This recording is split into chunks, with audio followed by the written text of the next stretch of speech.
Welcome to the Heineken ESPNFC Boot Room. I am your host, Herculez Gomez, and today I am joined by Dax McCarty, captain of the Chicago Fire. Dax, welcome. Thanks for having me.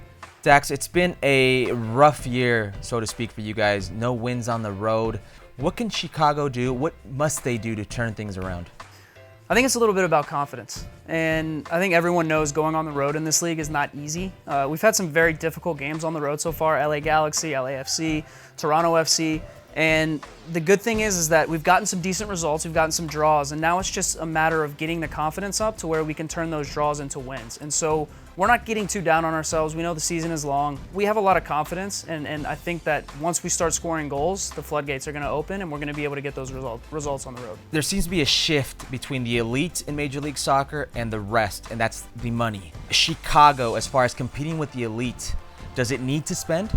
And I think we do, but I think we've shown the last year or two that our owner is willing to spend. And we've brought in some very good players the last 6 to 12 months. Guys like Bastian Schweinsteiger, Nemanja Nikolic, Alexander Katai, and even more recently, guys like Marcelo, new center back from Portugal, Przemysław Frankowski. These are the type of quality players that you need to bring into MLS to be able to compete with the best. And I think that while we haven't started the season off as good as we would have liked, we are confident in our ability to get guys healthy. And once we get everyone healthy, I really like our odds for the future. I don't know if you caught Brad Freidel's comments about MLS being a league with zero pressure for the players. I did. You did. What do you make of those comments? I disagree with him. I disagree with those comments. I think that if you want to start comparing leagues, it's probably true that there may be a little bit less pressure in MLS than there is in, say, more established leagues like the Bundesliga, the EPL in Spain. But to say that there's no pressure in MLS is kind of crazy to me, because players take it upon themselves to put pressure on themselves to win, to provide for their families, to make the fans happy. And so for me, the regular season is getting more important. The MLS has changed the playoff seedings to make sure that the regular season is more important. So games in the beginning of the season, they are getting more and more important every year. Does that offend you, these comments? Because you're a guy that's made Major League Soccer your home, and you're a proud new father. Congratulations. I am. Thank you. So do you feel that pressure when you hear that? Does that offend you? It doesn't offend me, because I've learned to grow some thick skin.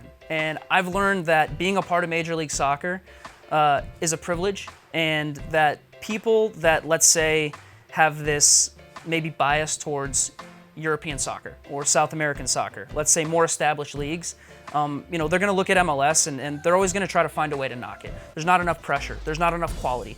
But the truth is that I have been in the league for a long time. You were in the league for a long time. You played in Mexico as well. You know that the time that we entered the league back in the early 2000s, like the old men we are, from that time to now, the quality has gotten so much better.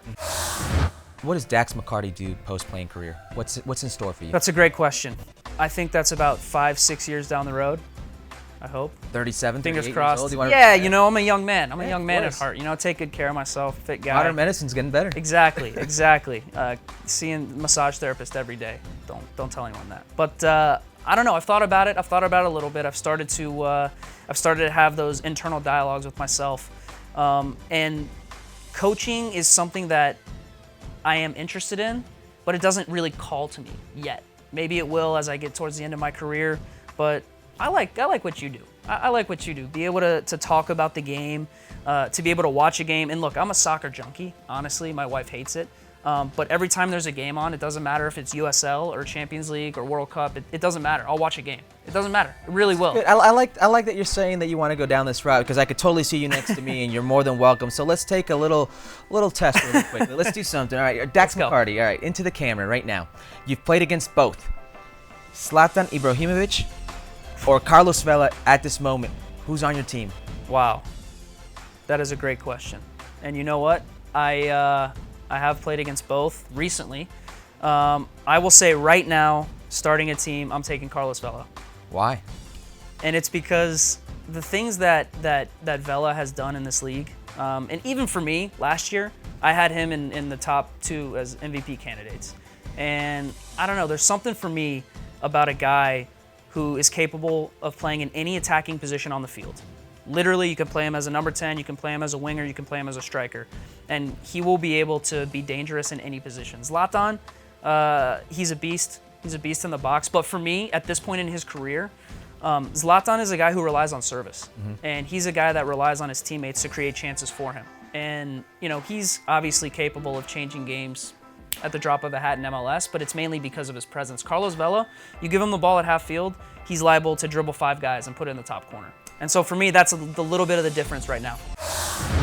You saw Tyler when he was being brought up. I did. Can you tell us just who Tyler Adams is? Because I don't think people really understand just how good he is. The things that you guys won't hear about is that I taught him pretty much everything he knows.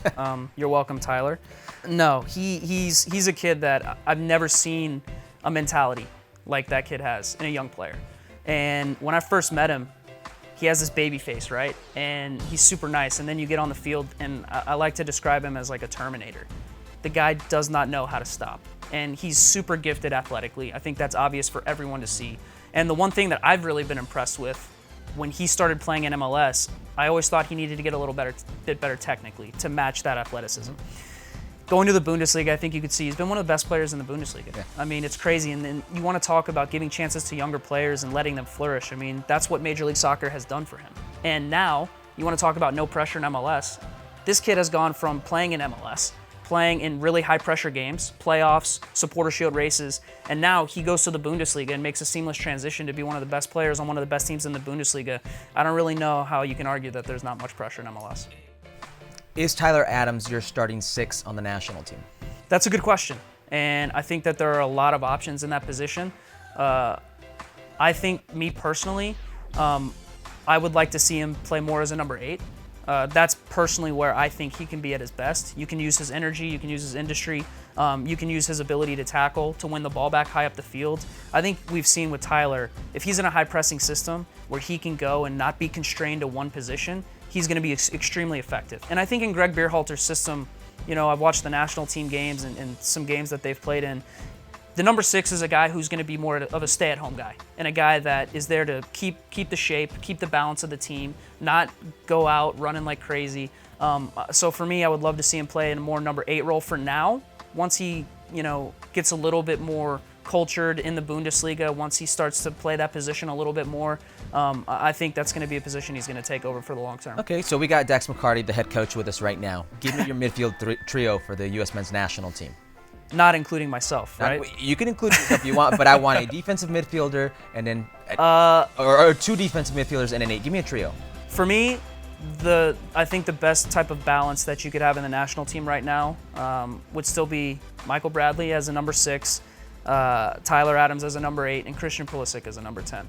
The goal that he scored this past weekend for Dortmund, I think it shows you. I mean, if you put the kid in the middle and you let him have a free role and you let him run at backlines, he's so dangerous. And so for me, he's the best player the national team has produced since Landon, and he's a guy that you have to have on the field, and he's a guy you have to have in the middle of the field. And then you have Michael providing an outlet for passing and playing through the lines, and you have Tyler providing his energy and getting into the box, late runs into the box. I think that's a really formidable midfield.